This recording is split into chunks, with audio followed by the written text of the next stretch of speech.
Hello friends, ಎಲ್ಲರಿಗೂ ನಮಸ್ಕಾರ. ಶ್ರೀಕೃಷ್ಣ ಕ್ರಿಯೇಷನ್ಸ್ಗೆ ನಿಮ್ಮೆಲ್ಲರಿಗೂ ಸ್ವಾಗತ. ಇವತ್ತಿನ ಈ ವಿಡಿಯೋದಲ್ಲಿ ಈ ವರ್ಷ ಭಾದ್ರಪದ ಅಮಾವಾಸ್ಯೆ ಅಥವಾ ಬೆನಕನ ಅಮಾವಾಸ್ಯೆ ಯಾವ ದಿನಾಂಕದಂದು ಬಂದಿದೆ, ಹಾಗೆ ಅಮಾವಾಸ್ಯೆ ತಿಥಿ ಯಾವಾಗ ಆರಂಭವಾಗಿ ಯಾವಾಗ ಅಂತ್ಯಗೊಳ್ಳುತ್ತೆ, ಯಾವ ಸಮಯದಲ್ಲಿ ಅಮಾವಾಸ್ಯೆ ಪೂಜೆಯನ್ನು ಮಾಡಬೇಕು ಅನ್ನೋದನ್ನು ಈ ವಿಡಿಯೋದಲ್ಲಿ ನಿಮ್ಮೆಲ್ಲರಿಗೂ ತಿಳಿಸ್ಕೊಡ್ತಾ ಇದ್ದೀನಿ. ಜೊತೆಗೆ ಈ ವರ್ಷ ಬಂದಿರುವಂತಹ ಭಾದ್ರಪದ ಅಮಾವಾಸ್ಯೆ ಸ್ವಲ್ಪ ಗೊಂದಲವನ್ನು ಉಂಟು ಮಾಡಿದೆ. ಅದರ ಬಗ್ಗೆನೂ ಕೂಡ ಸಂಪೂರ್ಣವಾಗಿ ಈ ವಿಡಿಯೋದಲ್ಲಿ ನಿಮಗೆ ತಿಳಿಸ್ಕೊಡ್ತೀನಿ. ಹಾಗಾದರೆ ಇನ್ಯಾಕೆ ತಡ, ಬನ್ನಿ ವಿಡಿಯೋನ ಶುರು ಮಾಡೋಣ. ಶ್ರಾವಣ ಮಾಸ ಕಳೆದು ಭಾದ್ರಪದ ಮಾಸ ಆರಂಭ ಆಗೋದಕ್ಕಿಂತ ಮುಂಚೆ ಬರುವಂಥ ಅಮಾವಾಸ್ಯೆಯನ್ನು ನಾವು ಭಾದ್ರಪದ ಅಮಾವಾಸ್ಯೆ ಅಥವಾ ಬೆನಕನ ಅಮಾವಾಸ್ಯೆ ಅಂತ ಕರಿತೀವಿ. ಇನ್ನು ಈ ವರ್ಷ ಬಂದಿರುವಂಥ ಭಾದ್ರಪದ ಅಮಾವಾಸ್ಯೆ 2 ದಿನಗಳಲ್ಲಿ ಬಂದಿದೆ. ಹಾಗಾಗಿ ಯಾವ ದಿನ ಆಚರಣೆ ಮಾಡಬೇಕು ಅಂತ ತುಂಬ ಜನರಿಗೆ ಗೊಂದಲ ಇದೆ. ಹಾಗಾಗಿ ಮೊದಲಿಗೆ ಭಾದ್ರಪದ ಅಮಾವಾಸ್ಯೆಯನ್ನು ಯಾವ ದಿನ ಆಚರಣೆ ಮಾಡಬೇಕು, ಹಾಗೆ ಅಮಾವಾಸ್ಯೆ ತಿಥಿ ಯಾವಾಗ ಆರಂಭವಾಗಿ ಯಾವಾಗ ಅಂತ್ಯಗೊಳ್ಳುತ್ತೆ ಅಂತ ತಿಳಿಸ್ಕೊಡ್ತೀನಿ. ನೋಡಿ, ಭಾದ್ರಪದ ಅಮಾವಾಸ್ಯೆ ಅಥವಾ ಬೆನಕನ ಅಮಾವಾಸ್ಯೆ ಈ ವರ್ಷ ಆಗಸ್ಟ್ 23ನೇ ತಾರೀಕು ಶನಿವಾರದ ದಿವಸ ಬಂದಿದೆ. ಆದರೆ ಅಮಾವಾಸ್ಯೆ ತಿಥಿ ಆರಂಭವಾಗುವಂಥದ್ದು ಆಗಸ್ಟ್ 22ನೇ ತಾರೀಕು ಶುಕ್ರವಾರದ ದಿವಸ. ಹಾಗಾಗಿ ಶುಕ್ರವಾರ ದಿವಸ ಅಮಾವಾಸ್ಯೆ ಪೂಜೆ ಮಾಡಬೇಕಾ, ಶನಿವಾರ ದಿವಸ ಅಮಾವಾಸ್ಯೆ ಪೂಜೆ ಮಾಡಬೇಕಾ ಅಂತ ತುಂಬ ಜನರಿಗೆ ಗೊಂದಲ ಇದೆ. ಮೊದಲಿಗೆ ಇವಾಗ ಅಮಾವಾಸ್ಯೆ ತಿಥಿ ಯಾವಾಗ ಆರಂಭವಾಗಿ ಯಾವಾಗ ಅಂತ್ಯಗೊಳ್ಳುತ್ತೆ ಅಂತ ತಿಳ್ಕೊಂಬಿಡೋಣ.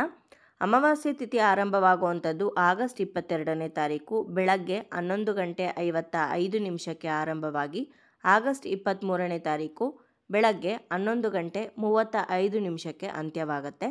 ಇಲ್ಲಿ ಹೆಚ್ಚಿನ ಪ್ರಮಾಣದ ಅಮಾವಾಸ್ಯೆ ತಿಥಿ ಏನಿದೆ ಅದು ಆಗಸ್ಟ್ 22ನೇ ತಾರೀಕು ಶುಕ್ರವಾರದ ದಿನ ಇದ್ದರೂ ಕೂಡ ಭಾದ್ರಪದ ಅಮಾವಾಸ್ಯೆಯನ್ನು ಆಗಸ್ಟ್ 23ನೇ ತಾರೀಕು ಆಚರಣೆ ಮಾಡಬೇಕಾಗತ್ತೆ. ಯಾಕಂದರೆ ಯಾವುದೇ ಪೂಜೆಗಳಾಗಲಿ ವ್ರತಗಳಾಗಲಿ ಅಥವಾ ಈ ರೀತಿ ಅಮಾವಾಸ್ಯೆ ಹುಣ್ಣಿಮೆಗಳಾಗಲಿ ನಾವು ಸೂರ್ಯ ಉದಯ ಆಗುವಂಥ ತಿಥಿ ಯಾವ ದಿನ ಬಂದಿರುತ್ತೋ ಆ ದಿನ ನಾವು ವ್ರತವನ್ನು ಪೂಜೆಯನ್ನು ಅಥವಾ ಅಮಾವಾಸ್ಯೆಯನ್ನು ಆಚರಣೆ ಮಾಡಬೇಕು ಅಂತ ಹೇಳ್ತಾರೆ.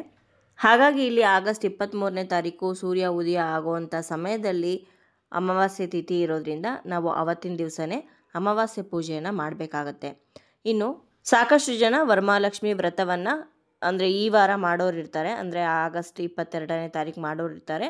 ಅಂಥವ್ರು ಮಾಡ್ಬೋದಾ ಬೇಡವಾ ಅಂತ ಕೇಳ್ತಾರೆ. ಖಂಡಿತವಾಗ್ಲೂ ಮಾಡ್ಬೋದು, ಯಾಕಂದರೆ ಅವತ್ತಿನ ದಿವಸ ನಾವು ಅಮಾವಾಸ್ಯೆಯನ್ನು ಆಚರಣೆ ಮಾಡೋದಿಲ್ಲ. ಇನ್ನು ಅದೇ ರೀತಿಯಲ್ಲಿ ಈ ವರ್ಷ ಶ್ರಾವಣ ಶನಿವಾರ 5 ವಾರಗಳು ಬಂದಿದೆ ಅಂತ ತುಂಬ ಜನ ಅಂದ್ಕೊಂಡಿದ್ದಾರೆ. ಅಮಾವಾಸ್ಯೆ ದಿನ ಶನಿವಾರ ದಿವಸ ಬಂದಿರೋದ್ರಿಂದ ಶ್ರಾವಣ ಶನಿವಾರ ಅಂತ ಅದನ್ನು ಕನ್ಸಿಡರ್ ಮಾಡೋದಿಲ್ಲ. ಅದನ್ನು ಭಾದ್ರಪದ ಅಮಾವಾಸ್ಯೆ ಅಥವಾ ಬೆನಕನ ಅಮಾವಾಸ್ಯೆ ಅಂತ ಕರೀತಾರೆ.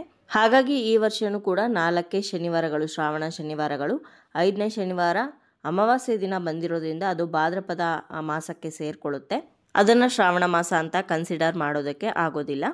ಇನ್ನು ಅಮಾವಾಸ್ಯೆ ಪೂಜೆಯನ್ನು ಮಾಡುವವರು ಯಾವ ಸಮಯದಲ್ಲಿ ಪೂಜೆ ಮಾಡಬೇಕು ಅಂತ ಕೇಳೋದಾದರೆ ಬೆಳಗ್ಗೆ ಬ್ರಾಹ್ಮಿ ಮುಹೂರ್ತದಿಂದ ಬೆಳಗ್ಗೆ 11:35 ಕೂಡ ನಿಮಗೆ ಸಮಯ ಇರುತ್ತೆ. ಆಗಸ್ಟ್ 23ನೇ ತಾರೀಕು ಶನಿವಾರದ ದಿವಸ 11:35 ಕೂಡ ನೀವು ಪೂಜೆಯನ್ನು ಮಾಡ್ಬೋದು. ನೋಡಿದ್ರಲ್ವ ಸ್ನೇಹಿತರೆ, ಇವತ್ತಿನ ಈ ವಿಡಿಯೋ ನಿಮ್ಮೆಲ್ಲರಿಗೂ ಇಷ್ಟ ಆಗಿದೆ, ಉಪಯೋಗ ಆಗಿದೆ ಅಂತ ಭಾವಿಸ್ತೀನಿ. ಇಷ್ಟ ಆಗಿದ್ರೆ ಲೈಕ್ ಮಾಡಿ, ಬೇರೆಯವ್ರಿಗೂ ಕೂಡ ಶೇರ್ ಮಾಡಿ. ಹಾಗೆ ನಿಮ್ಮ ಅನಿಸಿಕೆ ಅಭಿಪ್ರಾಯವನ್ನು ಖಂಡಿತವಾಗ್ಲೂ ಕಮೆಂಟ್ ಮುಖಾಂತರ ಬರೆದು ತಿಳಿಸಿ. ಮತ್ತೊಂದು ಉಪಯುಕ್ತ ಪೂಜಾ ಮಾಹಿತಿಯೊಂದಿಗೆ ನಿಮ್ಮನ್ನ ಮತ್ತೆ ಭೇಟಿ ಆಗ್ತೀನಿ. ಅಲ್ಲಿಯವರೆಗೂ ಧನ್ಯವಾದಗಳು. ಲೋಕ ಸಮಸ್ತ ಸುಖಿನೋ ಭವಂತು.